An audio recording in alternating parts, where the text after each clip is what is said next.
Welcome to the bonus station. I am so glad to have you here, and let's talk about simplifying with rational roots. And this is kind of it's a topic that's like tricky until it's not, right? Like it's actually just a combination of stuff we've done, but it can definitely feel like a new topic. So look, I'm gonna rewrite this in radical form. So that's 16, and then this is my index, and this is my exponent. Now, what I'm gonna do for me, you can do 16 to the third power first and then take the fourth root, but my numbers are gonna get so big that way. So I really prefer to take the root first.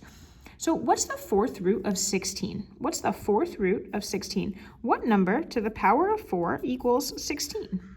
Well, and that number is 2, right? So the fourth root of 16 is 2. The fourth root of 16 is 2. And then so that's this part, right? And then I still need to take it to the third power. So 2 to the third power is 2 times 2 times 2, which is 8. Okay, so let's try it again, right? And you might be like, oh, wait, what just happened? Okay, watch again. Look, I'm going to write this. This is 9 to the 5th, and then the index is 2. Again, I like to do the root first. So what's the square root of 9? Oh, the square root of 9 is just 3. So then this is 3 to the power of 5. And what's 3 to the power of 5? 3 times 3 times 3, right? And it's fine if you need this. Okay, you can do this. Look, you could do 3 times 3 times 3 times 3 times 3. It's 243. Look, you can also use this 3 to the power of, look, to the power of this button, 5. Also 243. So that is 243. Okay, notice I did the root first. In this case, the root was 2, right? And in this case, the root was 4. And then I did the exponent. Okay, let's get interesting. Here, look. This is to the power of 1/3. So this is actually the same as the third root of 125, x to the 5th, y to the 6th. And you might think, well, I didn't learn how to simplify these. I only learned how to simplify square roots. And here's the thing, simplifying cube roots is just not that different. So I would start by factoring, and I would realize, oh, this is 5 times 25, and this is, right? So what's under here is 5 times 5 times 5. And I'm going to write 5 x's and 6 y's. And here, so remember when I did square roots, what I was looking for was doubles, and the reason I was looking for doubles, for example, let's just like talk about the square root of 25, right? That was the square root of 5 times 5. And so this simplified and became just the number 5. Now, if I have a cube root, which is what I have here, I need to look for triples because, for example, the cube root of 125 is 5. The cube root of x to the third is x. Okay, now look, this is not a triple, so this is not going to simplify.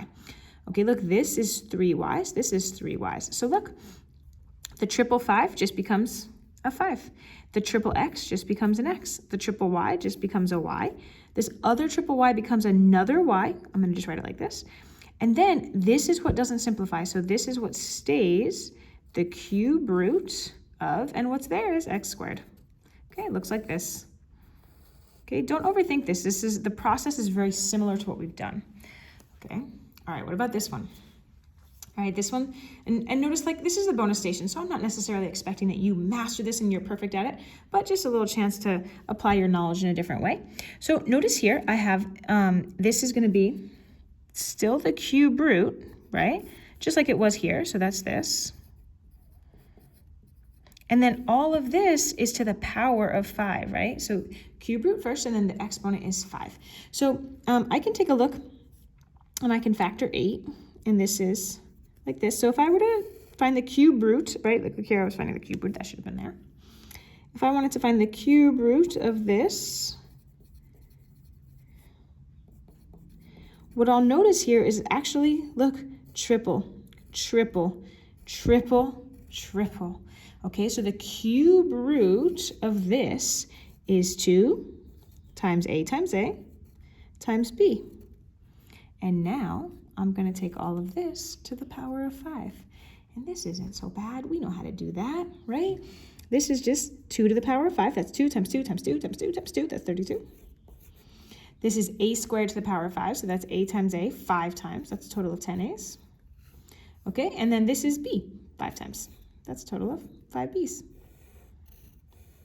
Okay, and you might even notice that The number is a little tricky, right? The number, I kind of got to go through a little bit of a process. But here, this 10 is actually also the same as, right? Like we know in this situation, we always multiply exponents. So if I were to do 6 times 5 over 3, that actually does equal 10. Look, I could just do it this way.